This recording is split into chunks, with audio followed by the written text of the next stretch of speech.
Talking about the science and tech, we want to ask you a few questions related to science and tech. But before we jump to that, tell us, you are the founder of Level Up IS. So, what was your thought process when you started Level Up IS? Issue क्या होता है ना, मेरा एक perspective था कि this is how preparation should be done.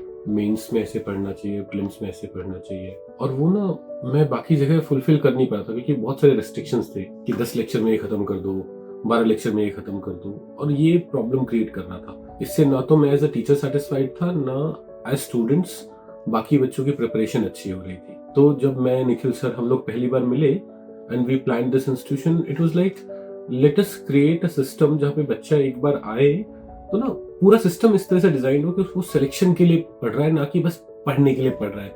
इस आके कोई फाउंडेशन कोर्स ज्वाइन करता है, 1 साल बाद उसे लगता है कि यार प्रिपरेशन तो हुई नहीं, बस कुछ कुछ सीख लिया है।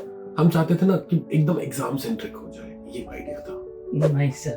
So, sir, first piece of advice you give in your class, like when a beginner comes, the first advice you always give. यार मैं ये बोलता हूँ ना, बहुत सारी चीजों के पीछे मत भागो। पता है, सिविल सर्विसेज प्रिपरेशन के बारे में सबने हमें बचपन से इतना कुछ बोल रखा था, तुम्हें सब कुछ आना चाहिए, तुम्हें रैपर पे जो लिखा है ये भी आना चाहिए, वो भी आना चाहिए। वो सब बकवास बातें हैं। बेसिक सोर्सेस, एक करंट अफेयर्स का source, PYQs, syllabus, a lot of writing practice, a lot of MCQ practice. सिर्फ ये करनी है। एक ही चीज की 10-10 किताबें मत लो। किसी चीज को पढ़ने में बहुत इंटरेस्ट आ रहा है तो सिलेक्शन के बाद और इंटरेस्ट ले लेना, अभी नहीं। ये मैं पहली चीज बोलता हूँ। So, coming back to science and tech, sir, why do students find science and tech difficult? Like they are always confused about this subject. नहीं, देखो, साइंस टेक डिफिकल्ट नहीं होता। स्टूडेंट्स का परसेप्शन होता है कि साइंस टेक डिफिकल्ट है।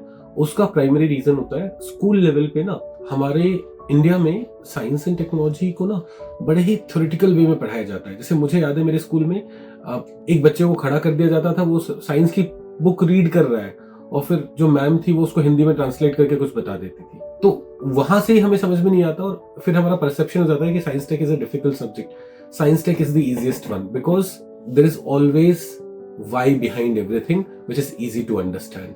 तो आप बेसिक से पढ़ोगे, science is the easiest of all the subjects that you study. Okay, sir. And one common mistake students make in this particular subject. Common mistake, यार कॉमन मिस्टेक, हाँ ये मैंने notice किया है। देखो, बहुत सारे बच्चे ना जो ऐसे IIT से एम्स से होते हैं, वो अज्यूम करते हैं कि वो तो साइंस में बहुत अच्छे हैं, वो साइंस को इग्नोर कर देते हैं।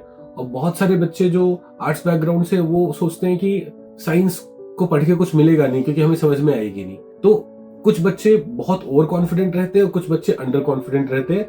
उस चक्कर में ये इग्नोर कर देते हैं और ये भी इग्नोर कर देते हैं।